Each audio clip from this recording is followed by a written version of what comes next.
Aujourd'hui, on va partir de ce qu'on a dans nos placards, dans nos armoires, dans nos tiroirs, dans nos penderies.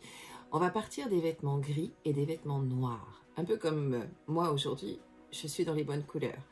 Pourquoi partir de ces couleurs-là en particulier? Parce que ce sont des couleurs que l'on trouve mentionnées dans des comptabilités d'un château qui se trouve dans l'Yonne, c'est le château de Maulne. On sait que la propriétaire des lieux va faire acheter de la toile grise et de la toile noire pour faire réaliser les vêtements du personnel du château. Alors, qui est cette drôle de personne? Qui est ce drôle de personnage? C'est Louise de Clermont, comtesse de Tonnerre. Louise est née en 1504. Elle grandit à la cour, elle côtoie François Ier en particulier, dont elle est assez proche. Elle va être également une des dames de compagnie de Catherine de Médicis. Donc c'est quelqu'un qui évolue à la cour royale. C'est quelqu'un d'assez mystérieux parce qu'on ne dispose pas de beaucoup d'informations sur Louise. On sait qu'elle a été mariée une première fois avec Monsieur du Bellay, qu'elle a perdu son époux, qu'elle a perdu son fils unique, et qu'elle va convoler en secondes noces en 1556 avec Antoine de Crussol. 1556, si vous faites le calcul, Louise, à ce moment-là, elle a 52 ans.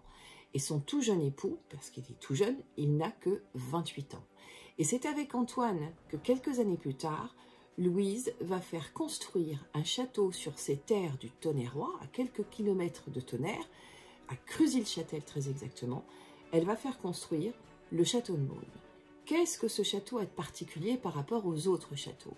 Justement, c'est un château qui est unique en son genre, parce qu'il est de forme pentagonale. Alors oui, vous allez me dire, mais oui, mais des châteaux pentagonaux, il y en a d'autres, il y en a en Italie en particulier. Certes, on a des châteaux qui ont une forme de pentagone, mais ce sont des ailes de bâtiments qui sont construites autour d'une cour centrale. Or là, je vous parle d'un château de plan massé, et c'est le seul exemplaire connu actuellement. Or, le problème aujourd'hui, c'est qu'on ne sait toujours pas qui est l'auteur des plans de ce château. On sait qu'en 1566, Antoine va signer un contrat avec les maçons de Tonnerre, auquel il remet les plans du château. Il les a, mais on ne sait pas qui les a fait, ces plans, et on ne les a plus aujourd'hui. Donc on évoque plein d'architectes différents. Deux en particulier reviennent assez fréquemment. C'est Serlio, d'une part, puisque Serlio travaille au château d'Ancilfranc, et le château d'Ancilfranc, c'est le frère de Louise qui le fait construire. Or, Ancy, c'est juste à côté de Maulne, hein, c'est à quoi, une douzaine, quinzaine de kilomètres à peine. Or, il est possible que Antoine et Louise, pourquoi pas, aient demandé à Serlio de réaliser les plans d'un château comme il n'en existe nulle part ailleurs. Ça peut être une possibilité. On évoque aussi Philibert Delorme, l'architecte lyonnais. Pourquoi Philibert Delorme? Antoine de Crussol est fait duc d'Uzès lorsqu'il épouse Louise. Or, au duché d'Uzès, les époux possèdent également une demeure. Et ils vont faire intervenir Philibert Delorme sur cette demeure à peu près à la même période. Il reste encore aujourd'hui, au duché d'Uzès, la galerie de Philibert Delorme. Donc on évoque ces deux architectes qui évoluaient dans l'entourage proche de Louise et d'Antoine.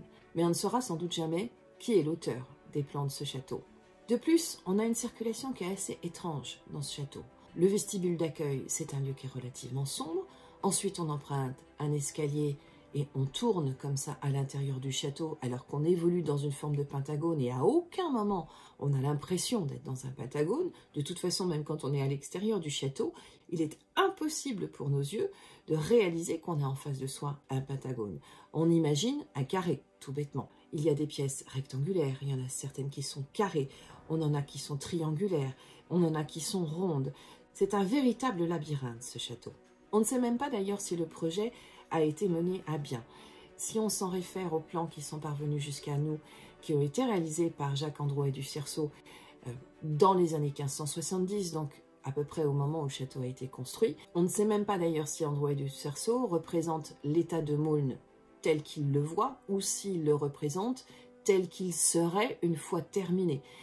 Drôle de femme que Louise. On sait, comme je vous l'ai dit, que son mari, Antoine de Crussol, a signé les contrats avec les maçons en 1566. Et à peine 3 ans plus tard, à l'automne 1569, Louise vient s'installer au château pour l'aménager. Ce qui veut dire qu'en moins de 3 ans, le château était construit et au moins habitable, en tout cas en partie.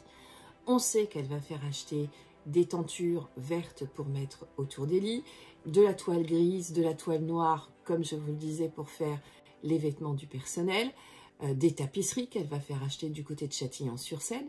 Bref, on a un château qui est parfaitement habitable, aménageable en tout cas. Mais le couple ne passe que quelques mois en tout dans ce château, même s'ils reviennent de temps en temps.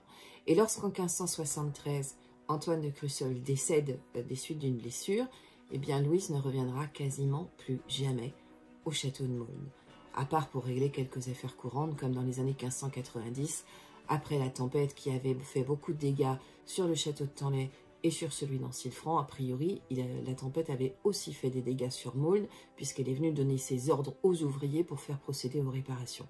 Quelles réparations? Ça, malheureusement, on ne saura pas. En tout cas, le château a été sauvé de la ruine lorsqu'il a été racheté par le département de Lyon, qui a fait faire beaucoup de travaux de restauration, ce qui a permis de l'ouvrir à la visite.